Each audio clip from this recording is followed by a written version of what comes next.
Okay, thanks so much, Alma. Hi, everyone. I'm really happy to be here to talk about culturally responsive and trauma-informed services. And so let's get started. As Alma said, what I'm gonna do is I'm gonna go through a presentation and then have questions at the end. So if you have questions, write them down so you don't forget them. And we'll address them at the end.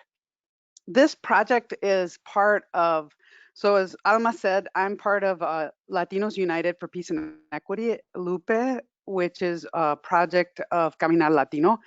And we're able to do this kind of work because we have a contract with and are part of the National Resource Center for Reaching Victims of Crime.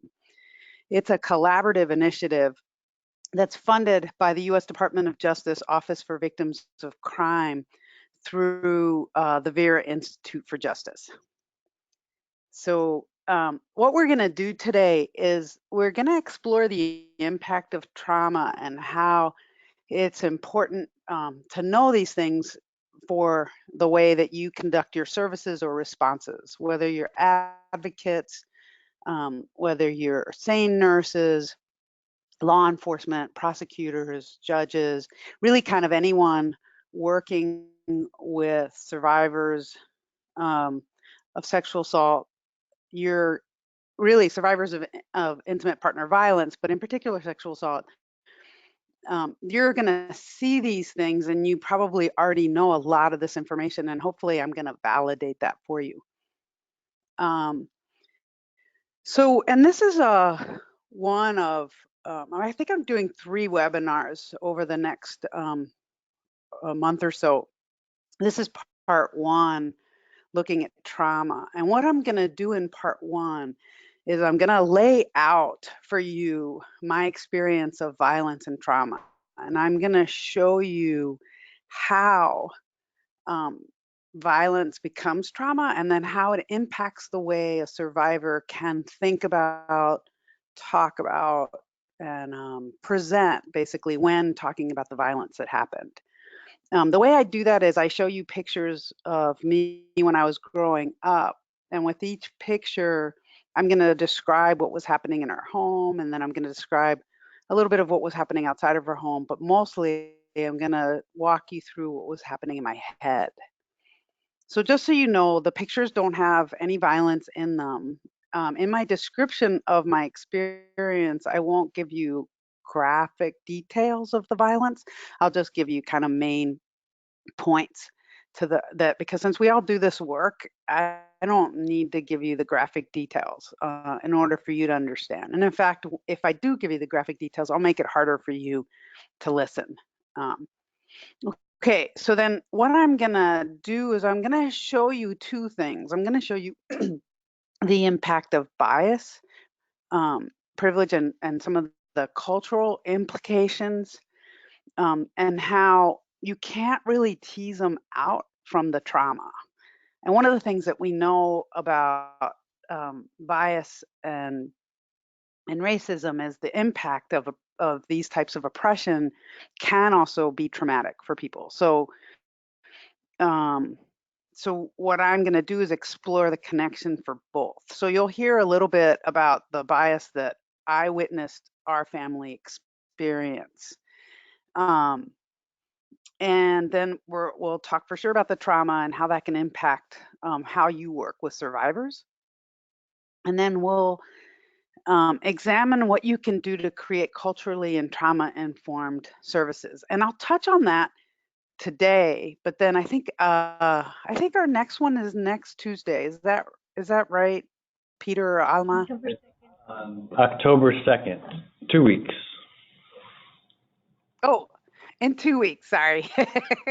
So the next webinar, what I'll do is I'll pick up from this point, and then I'll walk you through really clear things like, here's what we know about trauma, like from a theoretical standpoint as opposed to a lived experience standpoint. And we'll kind of connect them both. And then we'll get into, okay, so what does this mean for your work? So I hope that you are able to participate in that one as well. Okay, So I think that's everything I wanted to let you know right up front. And oh, a couple things. So one is I wrote a book that came out in 2011 that Alma referred to. It's called The Sum of My Parts, and it's a memoir about my experience with dissociative identity disorder. Now, that is that's the last webinar that I'll be doing um, this fall for WCASA. So um, it's a little bit of a unique experience to have someone who has dissociative identity disorder tell you they have it. Having a person who has done a tremendous amount of healing work, and then write about it. So I encourage you, if you're at all interested in it, to join that webinar. It's actually one of kind of my favorite webinars to do because it feels super important for people to know that this disorder, I mean, I think we all know that it exists, but then to try to understand it a little bit better, it's very, very stigmatized, and it's my mission in life to destigmatize it. So I hope folks are able to join us for that one. And Peter, can you remind me of the date for that one? That one is I hope October I'm not 9th. putting you on the spot. No, Okay, that's okay. great. Thank you. hmm Okay, there's a couple other resources that I've been involved with that I'll offer, and I'll email these to Peter and Alma so they have them, and then so folks can download them if they'd like. One of them, and this might not seem like it's relevant to you, but I was a co-author of a manual called, Representing Domestic Violence Survivors Who Are Experiencing Trauma and Other Mental Health Challenges. And it's a handbook for lawyers. And it might not seem like it's relevant to you, but it is actually relevant to you because the trauma sections of this handbook apply across the board. And it can apply to anyone, and it gives you it gives you information about trauma, and then tips around how to have conversations with survivors about trauma and some of the signs of trauma that you might be seeing when you're working with them. So that's why I offer this, even though the topic is domestic violence and even though it's supposed to be for lawyers. There are sections in here about the law around protection orders and custody, but the trauma sections apply across the board. And then there's one other resource that I wrote, which is called Preparing for Court Proceedings with Survivors of Domestic Violence. This, again, the trauma sections of this, the whole thing can be applied to anyone, any crime victim that has experienced trauma.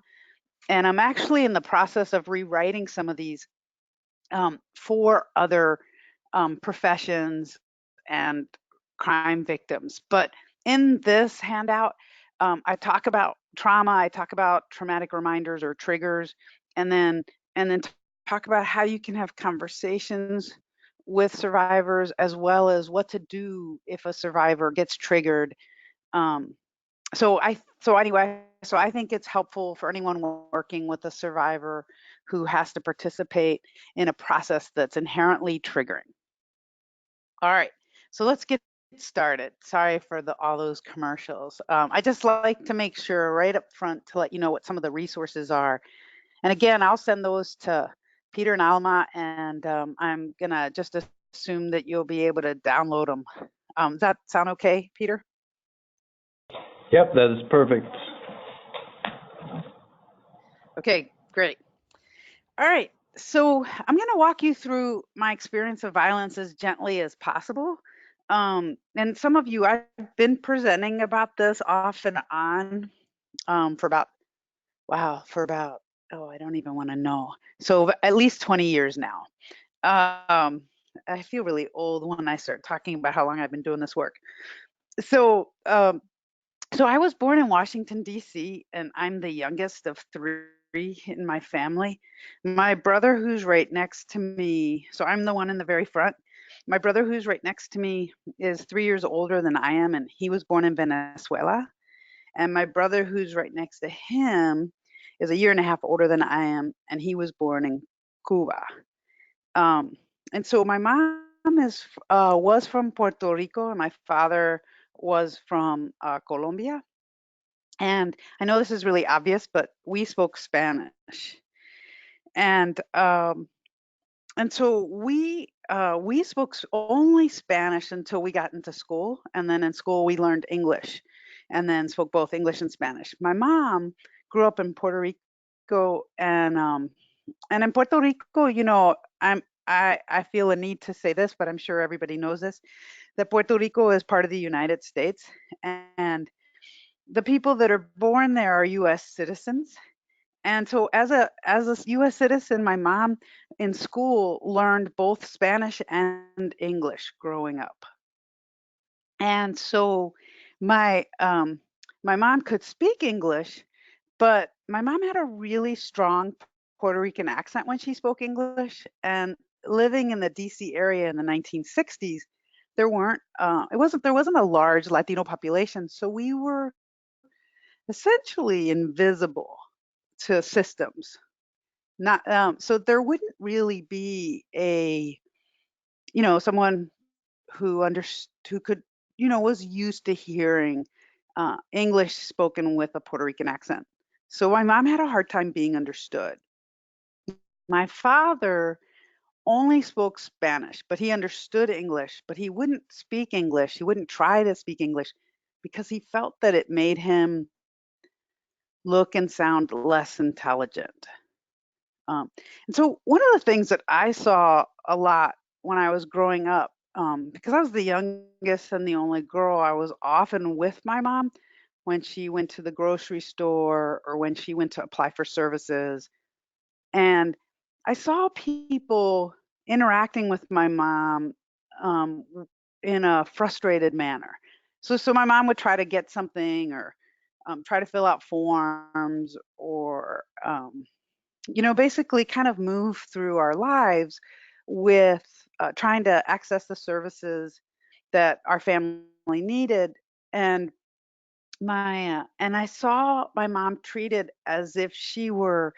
um, as if she was not very smart, or as if she was a problem to the people that she was trying to interact with.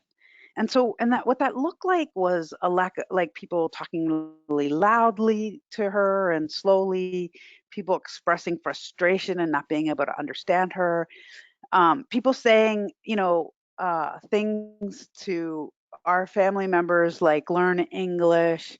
So it was just kind of like this general uh, we weren't this general feeling that I saw my mom kind of take on, that because my mom's English wasn't really easy to understand, that she was less than the people around her.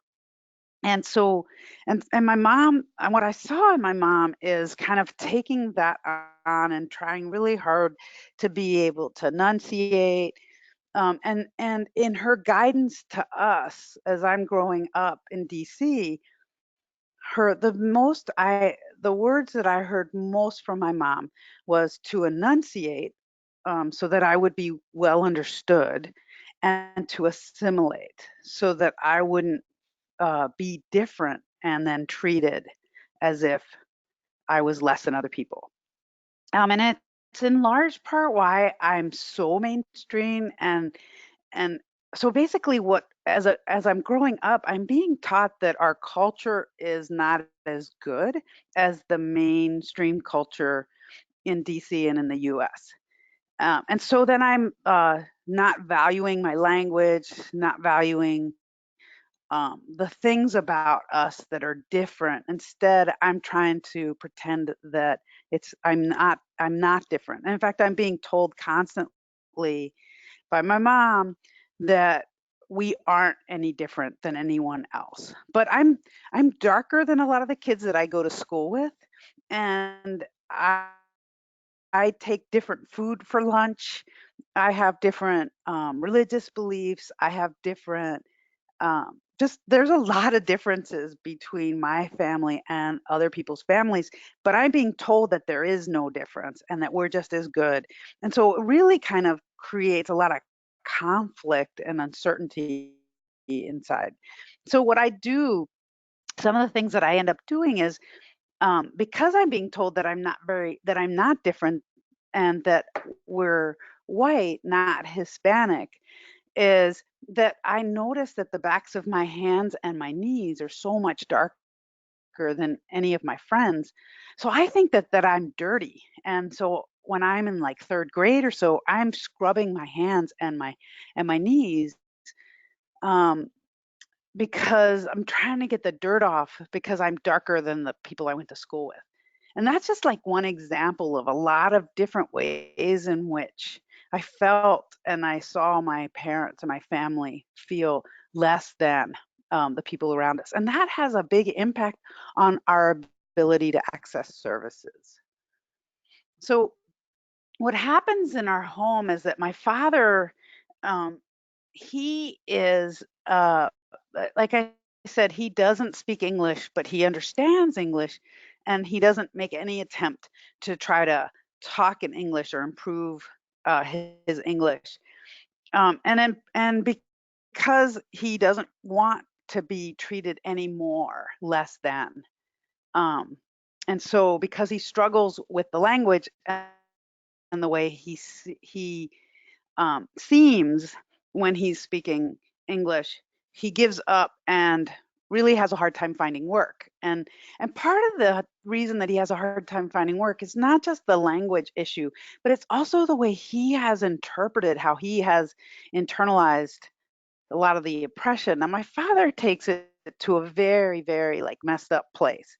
So my father tells people that he has a PhD in international relations, that he's a lawyer, that he worked for John F. Kennedy when he was president, um, as an expert on Latin American affairs, or that he worked with Franklin Delano Roosevelt when he was president on Latin American affairs.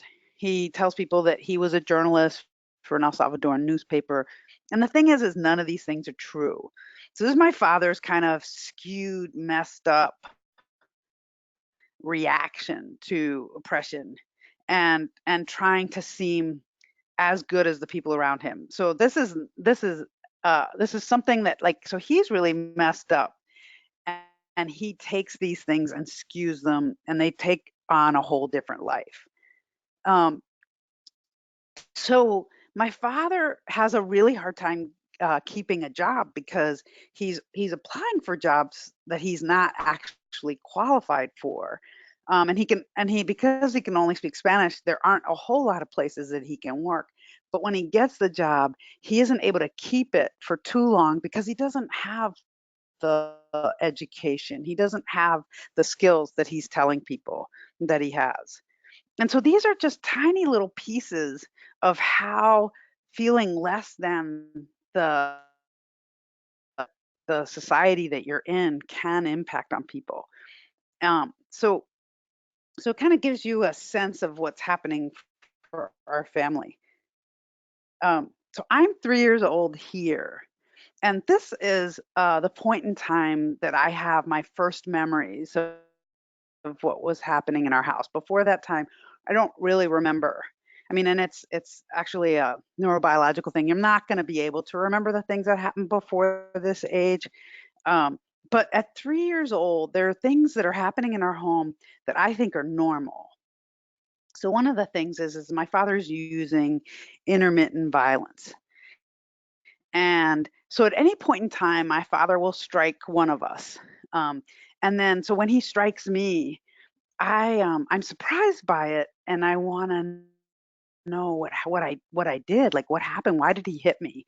And my father will tell me that I disrespected him, and I have no idea what respect means, um, but basically what I'm hearing is I did something that made my father have to hit me. And so at this point, what I start to do is I think to myself, "I can change that." Um, I'll just watch my father really carefully. And when I notice his irritation, when I notice his frustration, then I'll know what it is I'm doing and I'll stop doing that. So I spend a lot of time focused on my father. I spend a tremendous amount of time listening to him. Doesn't matter whether I'm in the same room with him. I can hear him and I listen to how he sounds. When I'm in the same room with him, I'm searching his eyes constantly. I'm watching him move through the room, or watching his body language, if uh, for whatever he's doing, to see if there's anything that's a clue to the irritation and frustration. Um, and so what I'm doing at 3 years old is basically hypervigilance.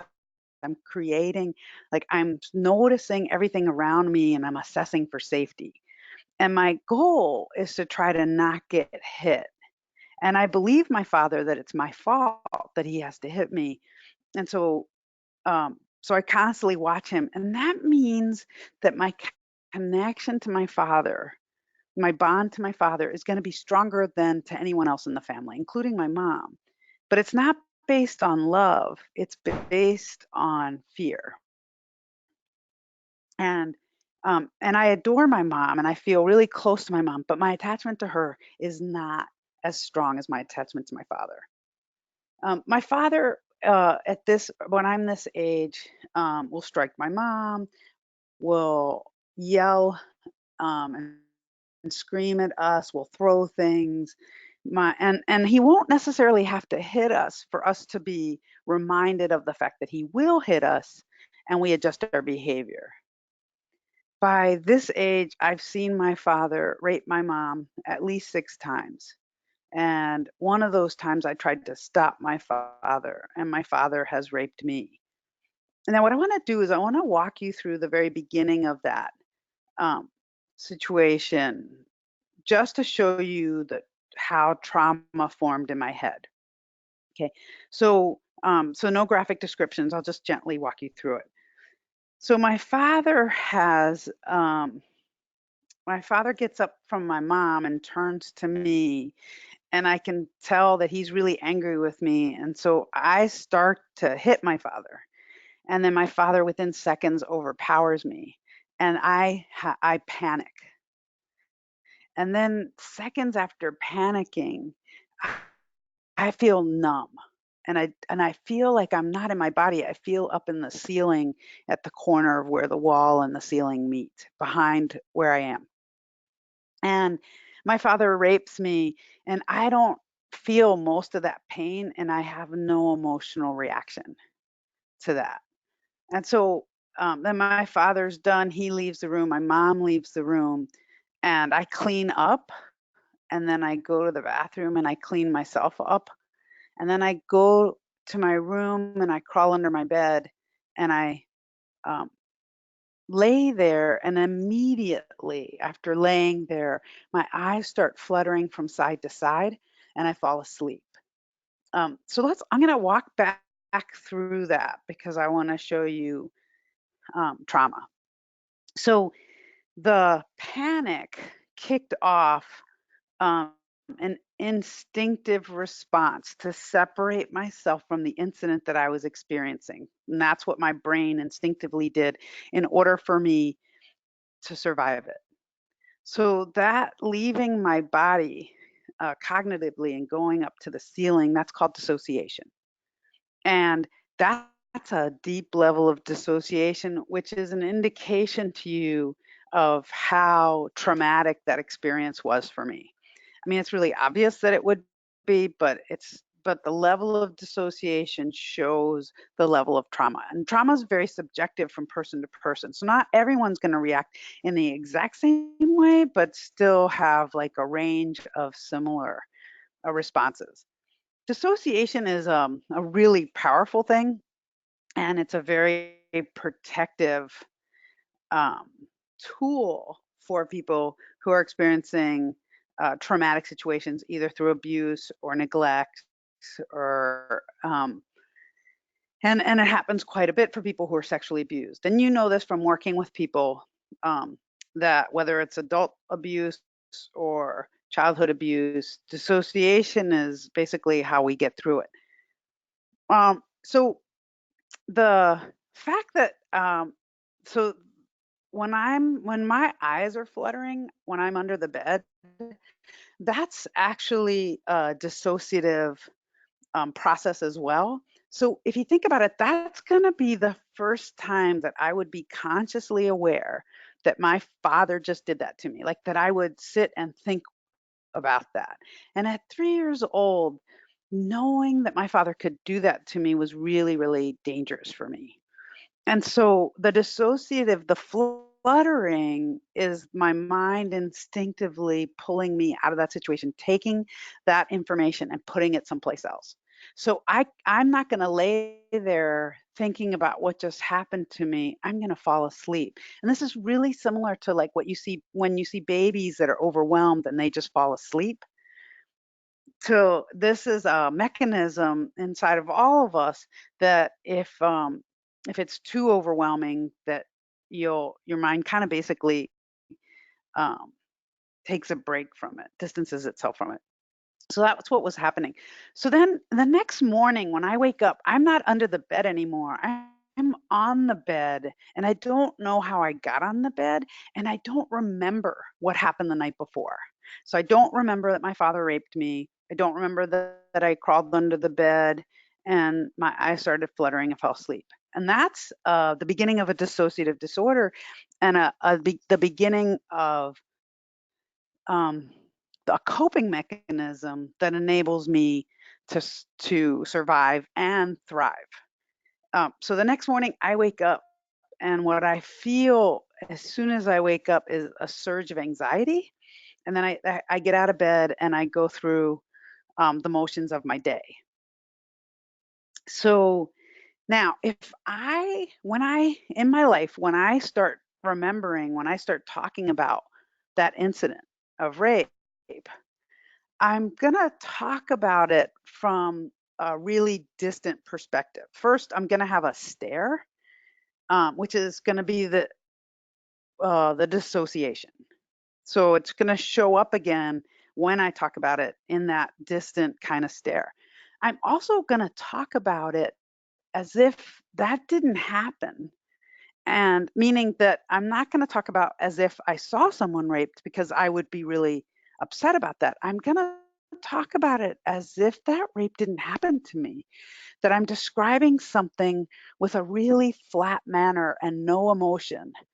Um, and I used to say that I watched it as if it happened to someone else, but I know I'd actually be more upset if I saw that happening to someone. I mean, when I'd see it happening to my mom, I would get really upset. So this is actually like I'm going to talk about it like I would that the wall is painted white, like in a really flat manner.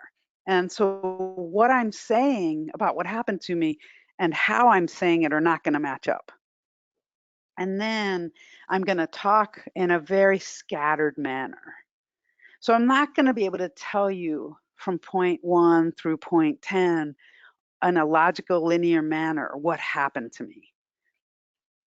Because what happens is when you experience a lot of stress, there are chemicals that are released in your brain that hamper your prefrontal cortex. And that's the part of the brain that does all that kind of higher level thinking. It takes the things that you collect through your senses and puts it in a linear logical order. And but because when you're experiencing traumatic stress, those chemicals are released and that's hampered, you're still collecting the information. You're not putting it in a linear logical order. So when I first start talking about that incident, I'm talking about it in a very, very scattered manner. I'm remembering something I felt or something I smelled or something um, I saw or that I was staring at, or like I'm gonna tell you the things from my senses, and it's not gonna make a lot of sense to me. It'll be like they're little puzzle pieces that I'm collecting. And then with some help, I can pull out all those puzzle pieces and put them in a logical linear manner. but I'm not able to do that on my own because this experience was so traumatic for me. So that's normal for trauma. And the more that that exists, the more that um, that is normal. So um, so when we expect someone to talk about an incident with emotion and with emotion that we think we would feel if that happened to us, and in a logical linear manner, the less we're going to be able to be effective in our response to sexual violence because we're not wired to do it that way. This is actually more normal than someone who experienced it and feels it like it happened to them. And the thing about dissociation as well is that it doesn't feel like it happened to me, and without help, it's not going to feel like it happened to me. So, and so then I'm going to talk about it outside of me.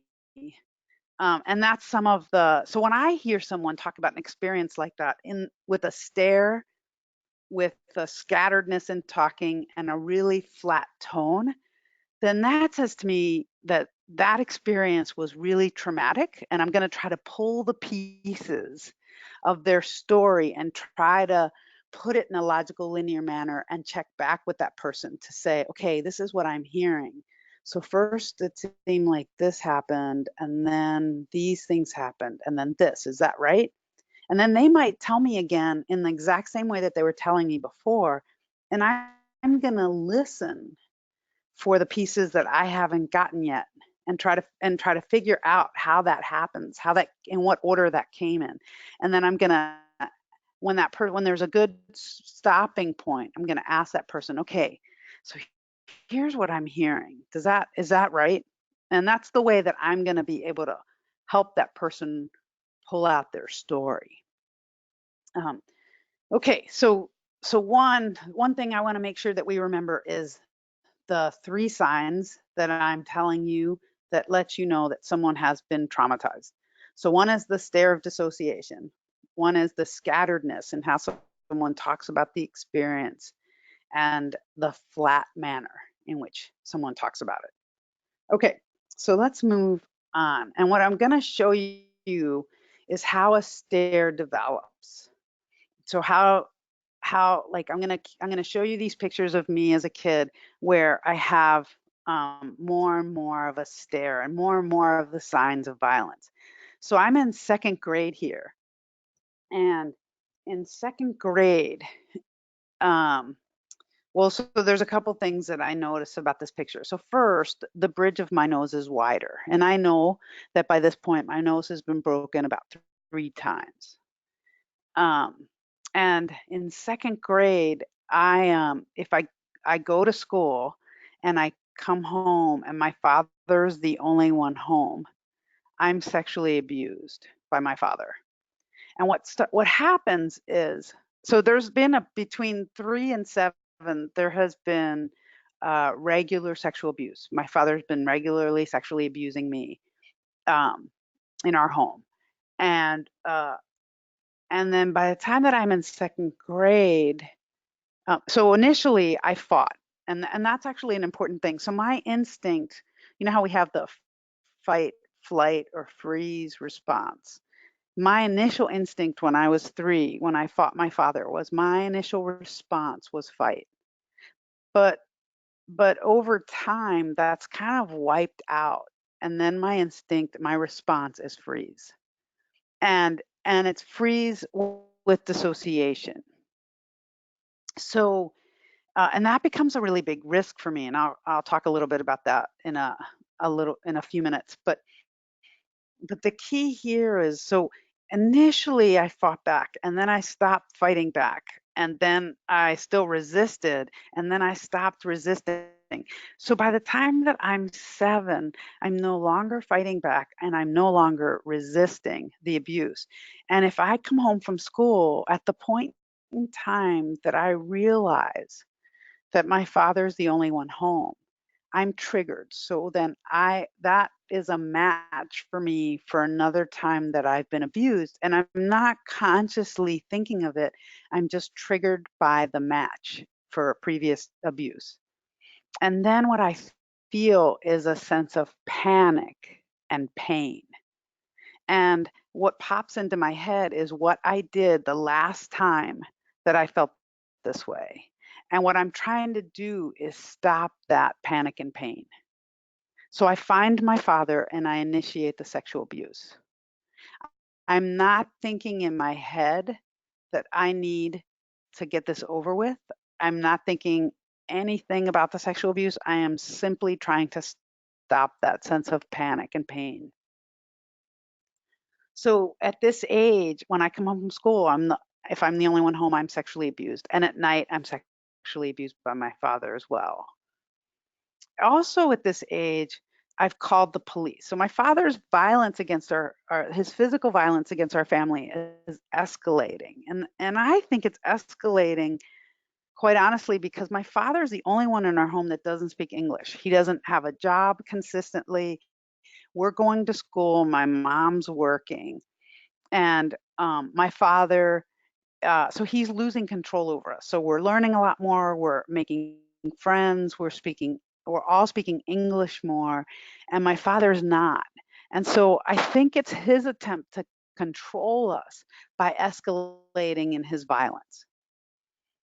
So when I'm in second grade, I learn about the police and I learn about them in school. And shortly after we have an officer friendly course in school or officer friendly day in school, my father is perpetrating a pretty violent attack against my mom, and I'm really scared.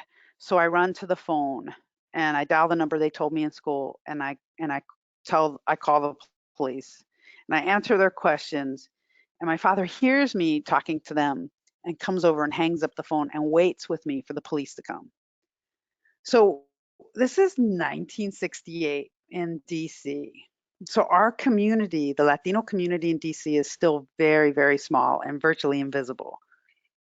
The When the police arrive, my brothers are upstairs hiding, and my father waits for me with the police, and he takes me to the front door to answer the door. My mom comes from the kitchen um, to to the front door. And I know my father is really, really angry with me, but what I'm surprised about is that my mom is also really angry with me for calling the police. And that scares me because I really thought my mom would be happy that I called the police. Like, this is something I could do to help her.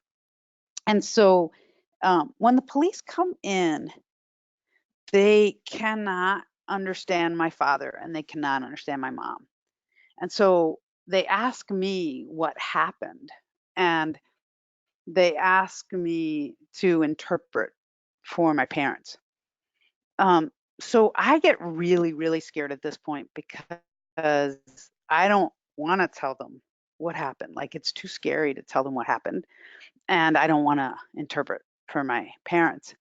And so, I mean, first of all, I'm not even going to have the right language and the right vocabulary to be able to interpret, much less anything else. But this is 1968, and there's no Violence Against Women Act, and there's barely any child abuse laws on the books.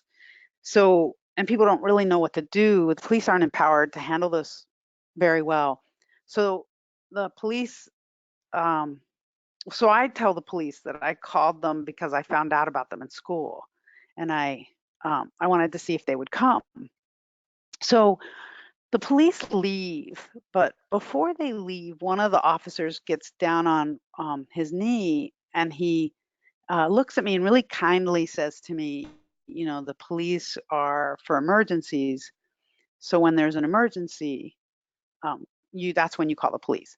So what I heard was, it's okay that you called the police and you can do that again.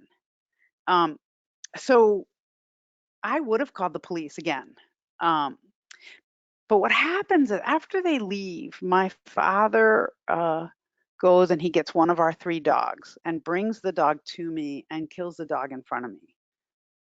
So I learn in that moment what what I suspected that my mom knew, which was that my father was really, really dangerous, and that it wasn't safe to call the police. My father would kill me, my brothers, our animals, anything we cared about if I called the police again, if my mom tried to leave. Like my father was this lethal um, batterer, basically.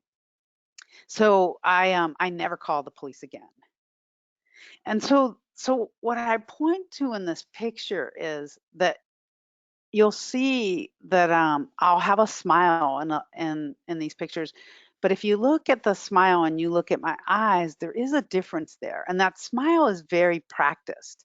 The smile is so that people can't figure out what's happening in our home. So at this point, um, so let me show you the next picture. So here I'm starting to see a stare, and I'm also starting to notice that I'm messy, and I'm a tidy kid. Um, so, but it makes sense that I'm messy because I'm dissociating a lot more. As the abuse changes in our home, I'm dissociating more and more, which makes it um, that so then it's hard because what I do is I get up in the morning and I start going through the motions of getting ready for school. So I'm not connecting with who I see in the mirror. I'm not seeing that my hair is messy and fixing it. I'm just kind of going through the motions. And then our family is more and more stressed. The other things that happened early on when I was in school is so my oldest brother, his name is Enrique, and he was getting beat up in school quite a bit. And one of the nuns, we went to Catholic school, and one of the nuns in the school, his teacher suggested to my mom that his name is a difficult name for kids, and that he's probably less likely to get beat up if we anglicize his name. And so at that point, my brother Enrique is called Henry, and that's how we refer to him. And my brother Eduardo had the same thing, where his like at the same time he wanted to anglicize his name so he wouldn't be made fun of in school. So he went by the name Eddie, which is closer to, but it's all anglicized. And then there's really like not much you can do with the name Olga. So I just kind of was teased quite a bit as I was growing up, having such a old name. Um, and again, these are like minor things that kind of build um, and show us the ways in which we're different. So here I'm 8 years old, and I want to point out a few things. So one, I'm a lot messier in this picture, and this is the year after. So this is in consecutive order the pictures of of, of me growing up. So I see more of a stare in this picture, and I have and so it kind of doesn't match the smile. And again, the smile is practiced, and I'm messier. And so what happens is a little while after I called the police, my father then starts to vary my abuse. So my father engages my brothers in my sexual abuse. And so to be very clear, my father is sexually abusing my brothers by forcing them to sexually abuse me. Now, what they learn in this process is that they can rape me. I will act as though it didn't happen, and I won't tell anyone. And eventually, I might make it easier, meaning that if I get triggered, I might initiate the abuse. So they figure this out through this abuse. Um, and what happens is now my abuse is more chaotic. There are more people involved in my abuse, and I'm feeling unsafe. But I'm not consciously aware of being unsafe. What I feel mostly is anxiety. So I wake up in the morning. The anxiety gets me out of bed. I don't remember what happened the night before, and I go through the motions of getting ready for school. So in this picture, I see more of a stare. I see dark circles under my eyes and bags under my eyes, and that's because the abuse has varied, so it's now so much more chaotic. So I want to see if you can see the stair in this picture. So I'm 12 years old here. And what happens between the time that I'm 8 and I'm 12 is that my father has engaged my brothers in my abuse. And also, my father's continuing his abuse on his own. And and my father, when I'm 11 years old, has a really big heart attack and dies. And this is about 6 months after that. So what happens is um, my father has a heart attack and he's hospitalized, and then he dies a little bit before Halloween. And just to show you kind of how we were all coping, we didn't feel anything. Like we were more upset that we couldn't go trick or treating than we were that my father died. And my mom's family came from Puerto Rico, from Florida, and from Connecticut. And they took everything that belonged to my father. And after he was buried, they left with all his stuff. And it's as if my father never existed. And I thought that was normal. And that's so not normal. And it's especially not normal in Latino families. So, um, and what happens is that my mom is now obsessively worrying about how she's going to provide for us, which kind of doesn't make any sense because my mom was always the one who had a job. Like my mom started working when I was 3 and she retired from the place that she worked 30 years later.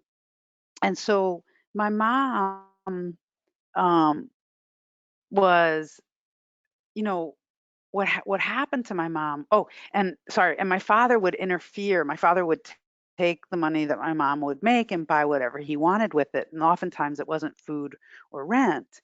It would be my father would have tailored suits made. And again, this is my father skewing the kind of, the feelings of being less than other people, and then taking it. So he would buy these expensive, suits, and he would walk around the neighborhood as if he was someone important who needed to be respected. Um, and so my mom didn't have my father's interference anymore, and because my father died and we were underage, my mom received money from Social Security to help um, to help pay for whatever we needed.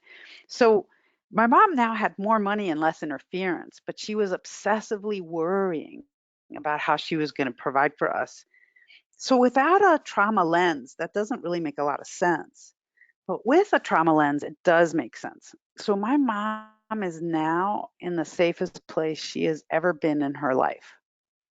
And all that stuff that happened to her, that she witnessed, that happened to my brothers, that she witnessed, that happened to me, the things that she knew my brothers were doing to me, all that stuff starts rushing forward. And the best way to deal with that in my the an instinct is to worry, is to become obsessed with worry and anxiety. And it's not a conscious thing, it's just an instinct that happens. And if you think about it, anytime that you worried about anything, it completely occupies your mind. So what happens then is that my mom works and then she comes home from work and she dissociates. And she dissociates by escaping, by watching TV or by gardening or by reading. But she's basically gone when she comes home from work. And so what happens is this is the first summer after my father dies, and we're home from school. And my brothers know that they can rape me. I will act as though it didn't happen, and I won't tell anyone. And eventually I might make it easier. And so they start perpetrating rapes and gang rapes against me. So they introduce their friends to this. They basically say, you can do this to my sister. And this is how it works. So I am now more unsafe, and it is very chaotic, the amount of abuse. So that's why you see this deeper stare. And this and the messiness and the bruising and those are the only signs that this is happening because I'm not remembering that these things happened to me. I'm creating more and more places for that information to go. So that I don't know that this happened to me, because if I knew that this stuff was happening to me, I would have killed myself. Um, so this is a really powerful coping mechanism, and trauma. So when I do start talking about it again, I'm going to have this stare. I'm going to talk in this really flat manner, and it's going to be very scattered. And it gets really, the more abuse that I suffer, the harder and harder it's going to be to tease out what those uh, scatteredness, what those puzzle pieces are about, because it's not like they're going to be organized by when they happened. So I think this picture really shows a very profound stare. This is my I'm going to the junior prom, and this is a really nice guy who I end up going to the prom with. He's just a friend of mine. And but this stare to me is indicative of what I look like most of the time at this age. And the problem is that I'm more at risk because of this stare. So what happens to me is, like, when I'm in public places, remember the fight aspect of fight, flight, or freeze was wiped out of me. So at this point, my response is freeze and dissociation. Um, so this is what it looks like at my base level. But then when I'm on a bus and there's a public bus system and there's a lot of people on the bus, that level of chaos feels threatening to me, so I dissociate.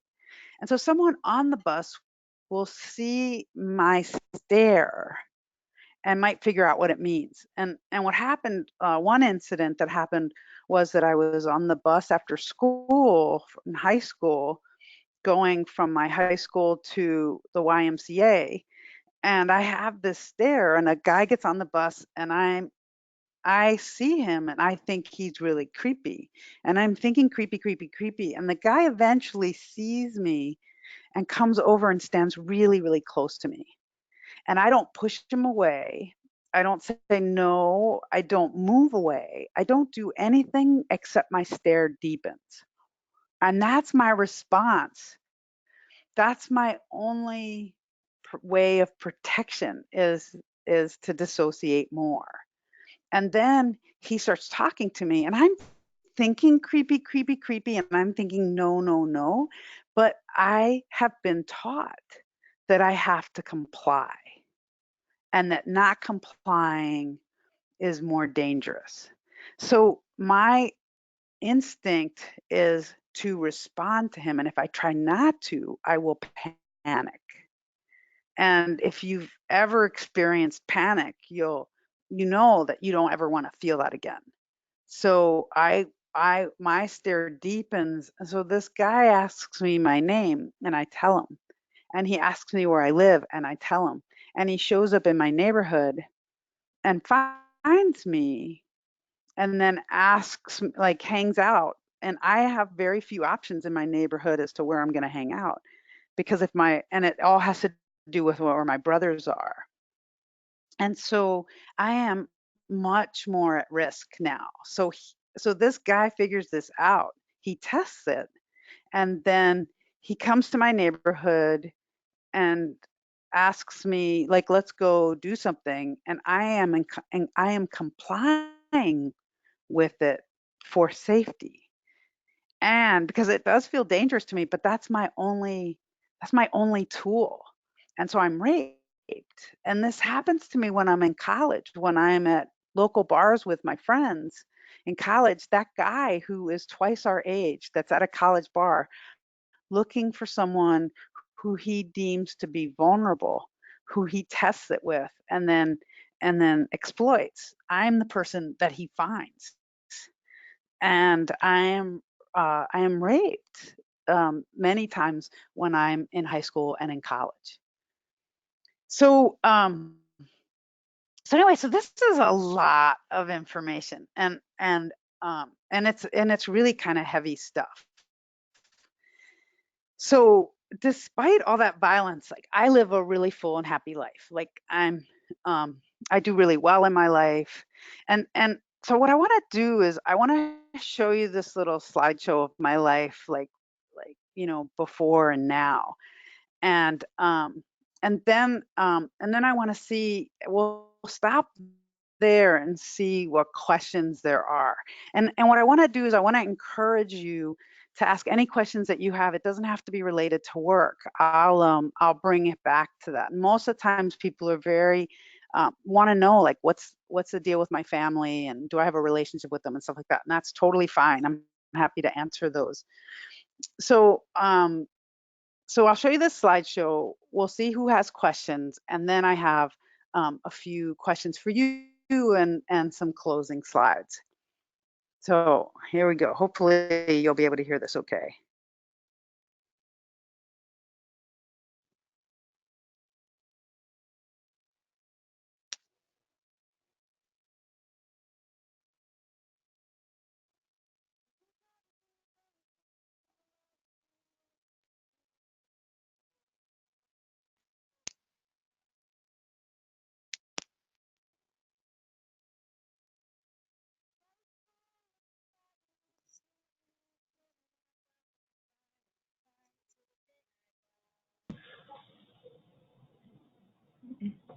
Hey, Olga, we're not hearing any sound. Can you start it over?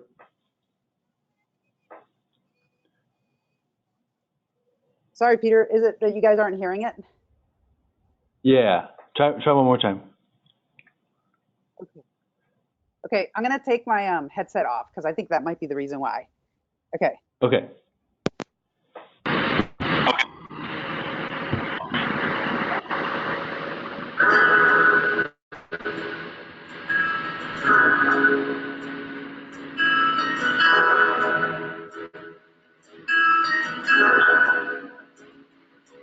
You can try to keep me down, you can try to keep me under, but you'll never get my will, you'll never take my will to fly.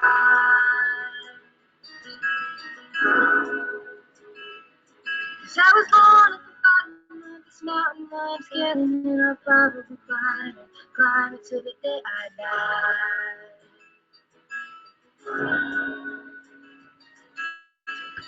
All the things I know I need, it just keeps me.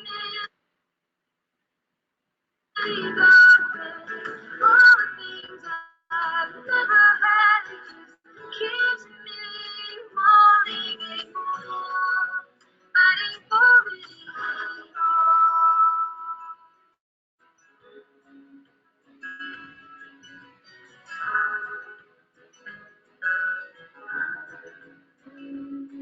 I know I'm looking pretty, I'm only at its small, big and overwhelming. I can't live it, just a need to survive.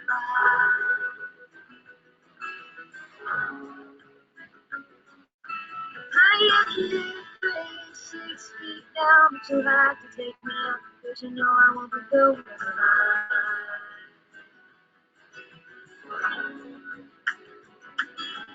All the things I know I need, it just keeps me searching. All the things I've never had, it just keeps me wanting it more, fighting for it.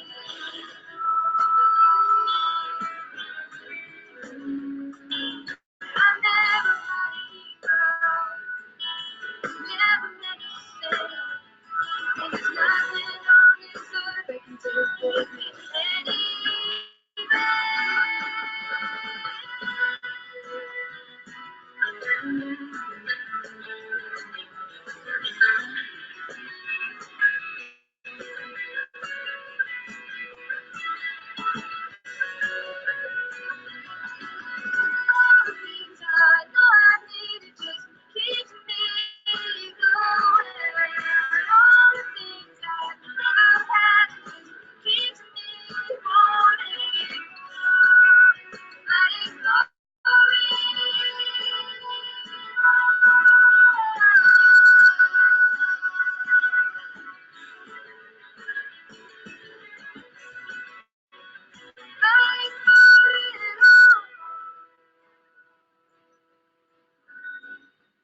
you made it look real, you never take my word too far.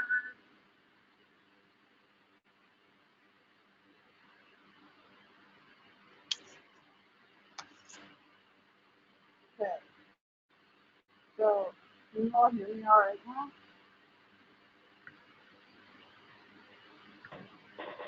Thanks, Olga.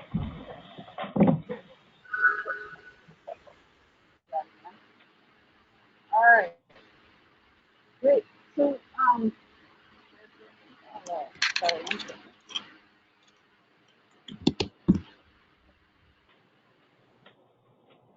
So, Peter, I'm not seeing the chat, but are there any questions? We don't have any questions yet, but if people type them in the chat, we'll start getting to them. Okay. Okay, cool. So I'll give folks a few minutes to see if they have any questions, and I'll just kind of walk through a little bit on this slide, and then we'll move to the poll questions. So one of the things that and I just kind of want to validate for you, kind of from this inside out perspective, is how important it is to be able to identify when trauma might be an issue with survivors, and what level of trauma they might be experiencing, because then you're going to be able to craft strategies that are going to help them to stay safe, to keep moving forward with what they want and need, and whether that's like a civil legal process, a criminal legal process, continuing on with school, to be able to work and have their life, fairly intact. And a lot of times, if people are dissociating, for example, it's good to know that so that you can strategize around it in terms of safety planning.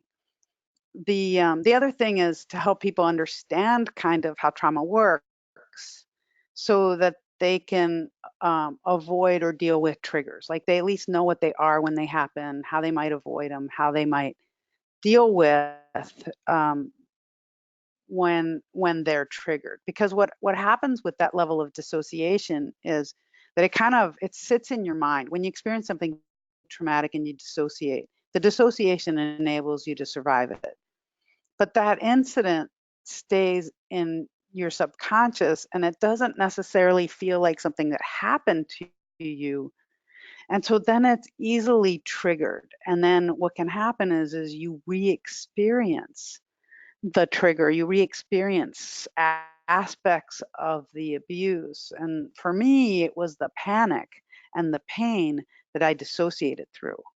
And for a lot of survivors, it's a similar thing. It'll be the feelings that they dissociated through and the emotions that they dissociated through. And so knowing that is helpful for survivors, so they know what's happening to them, and also so they can identify what are the things that trigger that. So that's an important thing. So let me stop there, and I was wondering, so Peter, I'm not seeing anything in the chat either. So let's pull up the first poll question. Okay.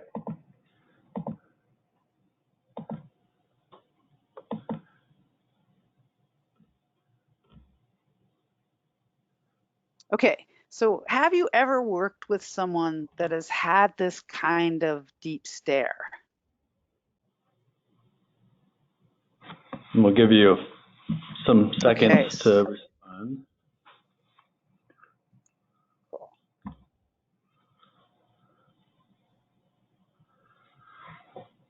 So far, I'm seeing 70% yes, around 70% yes, 25% no. Okay. Okay. Yeah. All right. So then the next question is, what did you think was going on? And in this question, I'd like your answer in the chat. So just fill the chat in a little bit in terms of at the time that you saw that stare, what did you think it was?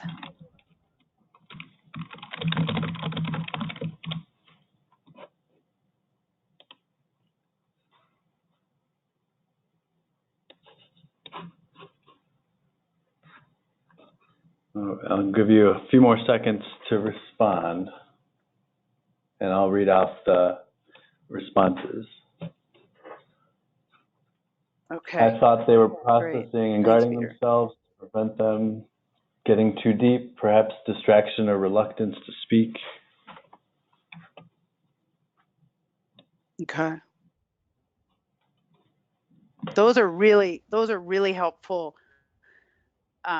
That's really helpful to know. So you're noticing it, but what you're reading it as is more kind of a reluctance to speak than a way to actually be able to tell you. So, okay, so then the last question is, what do you think it is now? Like now when you think about those stairs, was it that or was it something else?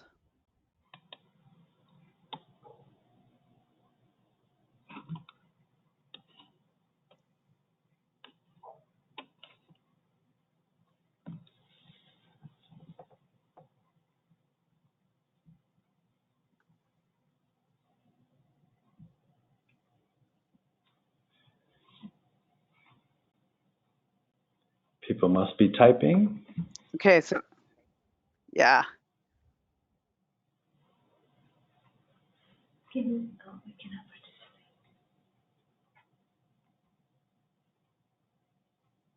Someone said a protective mechanism.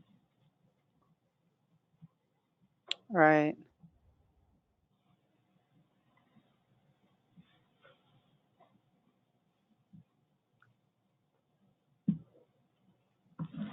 So, and I'm not able to see the chat, so I can't tell whether people are responding or not. Looking back, perhaps they were dissociating, but time was limited, so hard to know for sure. This is helpful for going forward, that it's a person's way of protecting themselves. Someone else beat me. LOL. LOL. To the answer, yeah. Okay.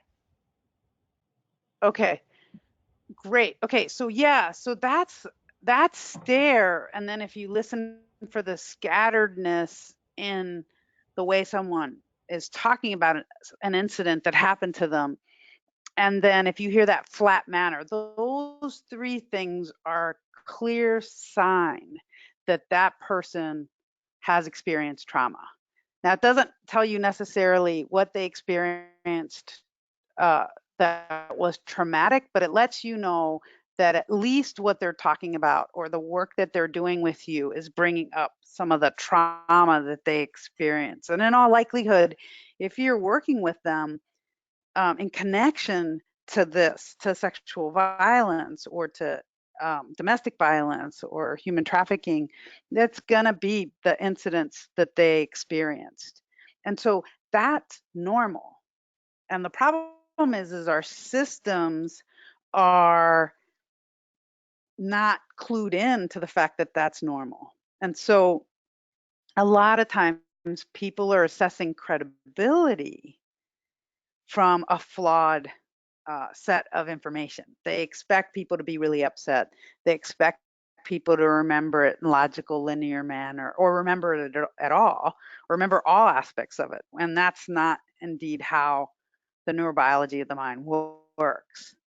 So again, what you want to do is recognize that trauma is there, look for the signs of it, and then kind of craft strategies that help someone to be safe, to avoid triggers, and to be able to plan and move through what it is that they want to or need to do, whether that's a system response or just kind of try to figure out how to get back to their life. The other thing that's really important, you can't tease out the trauma from the impact of privilege and bias. So you also, in order to be able to respond and provide services as best as possible, you need to be aware of privilege and bias. You need to be aware of your own privilege and your system privilege, and then the ways in which bias can seep into this. So, for example, the whole like people who haven't experienced trauma have a certain level of privilege that people who have experienced trauma don't have. So they don't have to know what it's like to try to what those signs of trauma really mean, what it's like to talk about something that was so traumatic that happened to you, what it's like to have panic attacks because you smell something, a cologne that somebody wore when you were raped, or they that's a level of privilege that's associated with not having experienced trauma. With the same as I walk through the world, I'm a Latina, but I'm a citizen, so I walk through the world with a tremendous amount of privilege. And if I don't recognize that privilege, my work with people who don't have it won't be as effective. And then to try to really understand the realities of survivors' lives.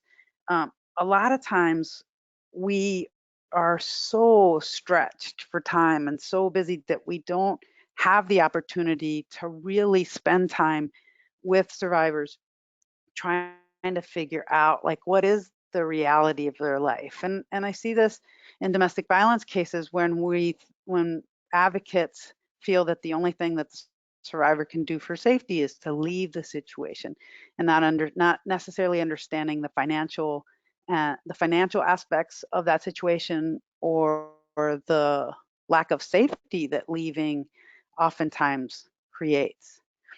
So trying to kind of understand from the survivor's perspective what their life is like, kind of sit with it and not distance ourselves as much from it that we aren't giving accurate guidance, that we're not giving accurate information in terms and developing accurate safety plans for folks.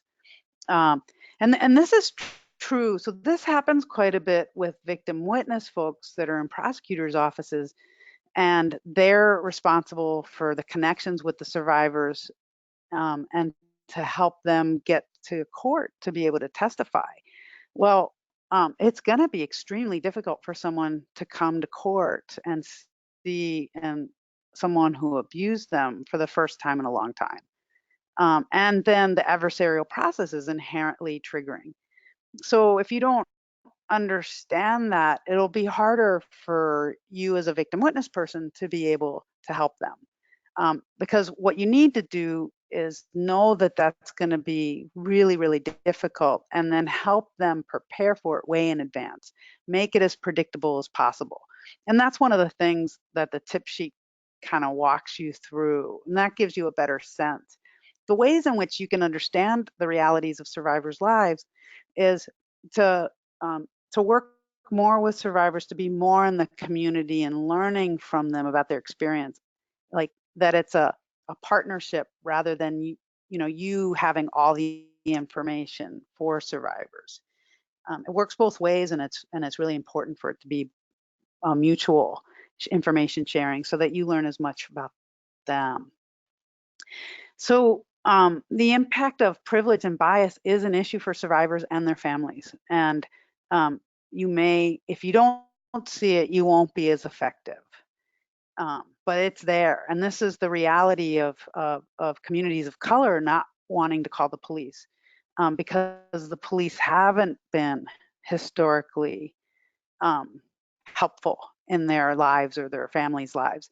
It's the issue of people who are undocumented right now who are not going to reach out for services, and not going to go to court, not going to call the police because of the ways in which immigration raids are happening now. And it's there whether you recognize it or not. So the key is to partner with survivors to address strategies that can help. How will this, and the way that you want to look at this is to have a real conversation and analysis of how the system will see this survivor. And what is the survivor's experience with the police, immigration, or child welfare? So if you're working with survivors and the system, and this is true for campuses as well, like how is the campus going to see the survivor? And what is the survivor's experience with bureaucracies? And that, with those things in place, you're going to be able to develop plans for how to address these with the survivor, how to help the survivor accomplish the things that they want to accomplish, that they need to accomplish. And so, so these are a few of the resources that I showed you at the beginning. And what we're going to do the next time that we meet is that I'm going to walk through the theoretical knowledge of that we know about trauma, and then connect it back to the experience that I had, but not so much go into the experience that I had. And so we'll look at the neurobiology of trauma and kind of match up the science, and then we'll go into more detail about how you can change or enhance what you do, or you can kind of say to yourself, oh yeah, I'm doing all that stuff, I'm good. Check yourself and see how it is that you might enhance what you do with survivors. So are there any other questions, Peter, or Alma? And if I have a not, question then we can while close we're out. waiting. Okay. Yeah, so if people have questions, type them in now. To start us off, I have a question. Do you remember anyone along the way that reached out to you or noticed maybe the flat affect, or that something was going on, something was wrong, and connected with you about it? Any particular things that stand out? Yeah, I did. Yeah. So I had people really pretty much like from the time that I was 3 until I was, I want to say through college, uh, that would notice things that were happening. And what they, and they all like kind of reached out in different ways. So when I was 3, it was my next door neighbor who could hear the stuff that was happening in our home. And she was taking care of me when my mom was working. And so she would talk to me about it and help me feel good, and help me. She came up with this little plan where whenever I was scared, I needed to run and hide, and help me identify different hiding places. So she didn't know that I was being sexually abused, but she could hear the violence. She could hear the physical and verbal violence that was happening in our home. When I was in second grade, my second grade teacher kept me after school to help her clean up the classroom, or help her get ready for the next day, or to go with her to the convent where she lived. And there were nuns that taught me how to read and write in Spanish. When I was in high school, I had teachers that noticed the bruising and the stare and would ask me about it. And I had one teacher in particular that could tell after a bad rape. I mean, they're all bad, but where I had more bruising that she could see. And she was trying to talk to me about it. And she actually even came to our home and tried to talk to my mom about it. And the thing is I wasn't in a place where I was safe enough to know that that stuff was happening to me.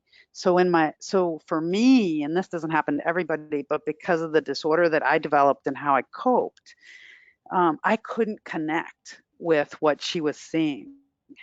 But she really, really tried. And my mom didn't acknowledge what she was trying to tell my mom. So there were people along the way that could see the signs of it, that tried to reach out to me.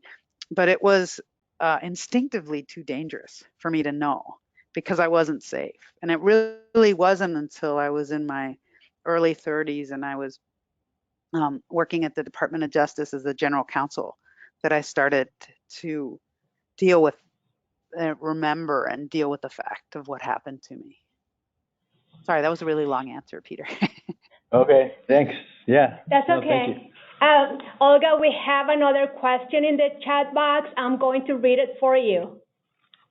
So, Okay. how can you help support someone who is trying to heal and move forward from dissociation or DID? How can you help support them?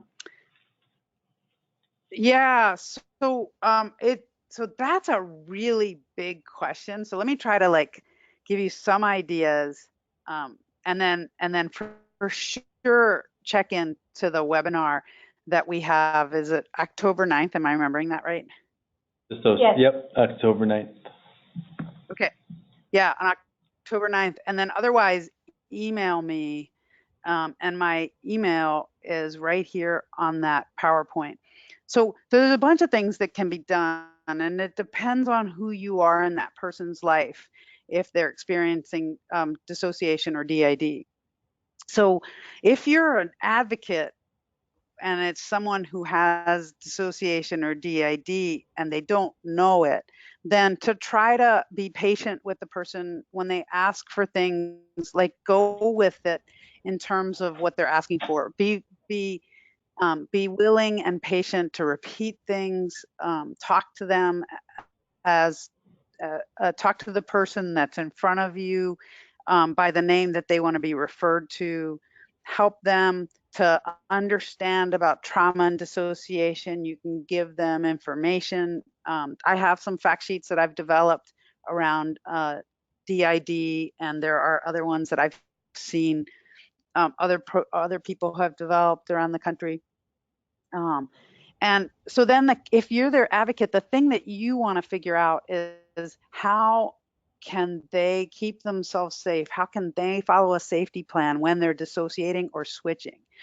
And so that's the kind of conversation that you're going to be able to have with them, like when you start noticing the stare and whether they're remembering things or not. And then what you do is you give people fewer things to do at a time, and then so like what I've seen some people do are like, okay, so when you get home from work, look at this list that you have written down in this one spot and make sure that you've done those. Or when you're away from home and you don't know how you got there, here's a number of a hotline you can call. Here's a way that you can get a free ride. Here's, these are like kind of like different, you break it down into small pieces.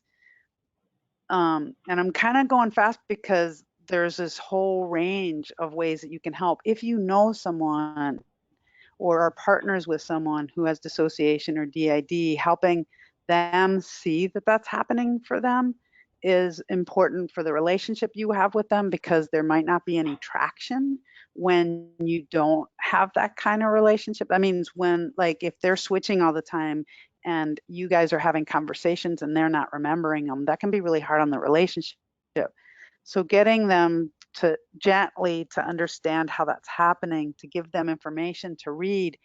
And I know this sounds really self-serving, and I don't mean it to be, but when I wrote my book, half the book was on the healing process so that people would see what it's like to heal, and they might find themselves in the ways in which I describe how it felt.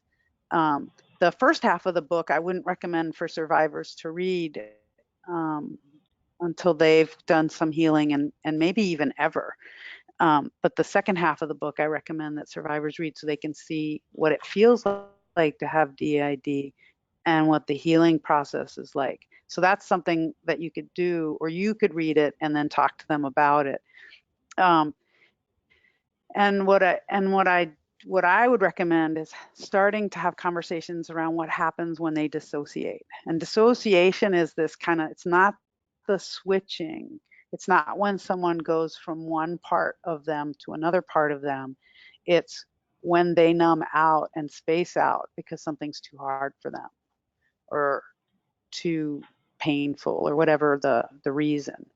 And so those two things are different. Switching and dissociation are very different, and they both can present a level of risk. So having conversations with survivors that you work with around how they know they're dissociating and how they ground themselves is really important for being able to follow safety plans.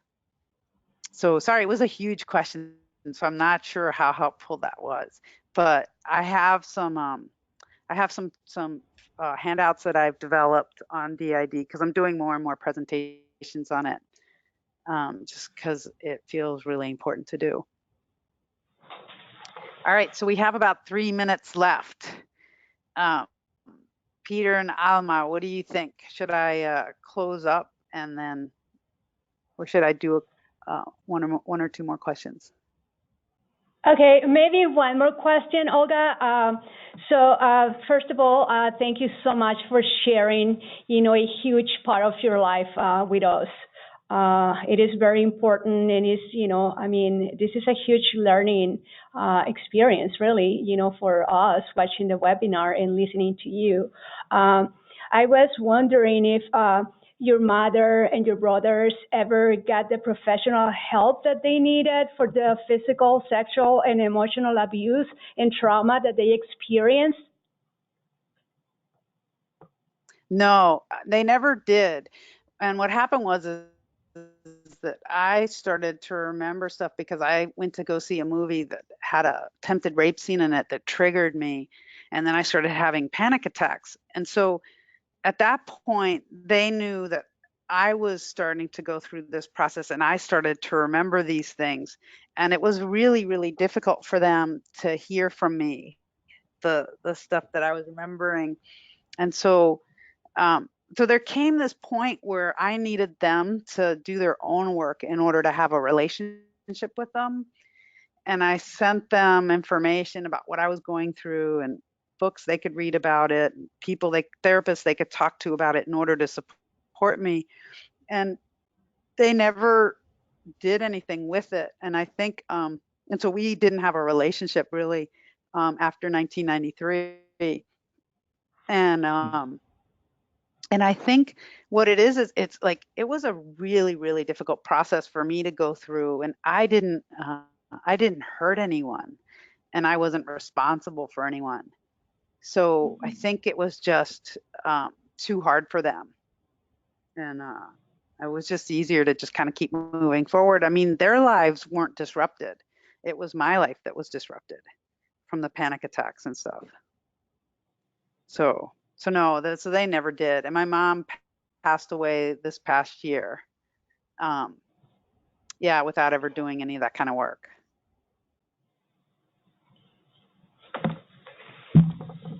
Well, thank you, Olga, for sharing that. I think we can. Yeah, thanks, Peter. Thanks, Alma. I really. Yeah, there's one person that said, thank you so much for sharing your story, Olga. Yeah, thank you all. Thanks for being on here and for having questions. It totally makes it easier. Great. Well, then with that, we will sign off, and hopefully we'll see all of you next time, October 2nd for part 2, and then October 9th for part 3. Great. For the dissociative identity disorder.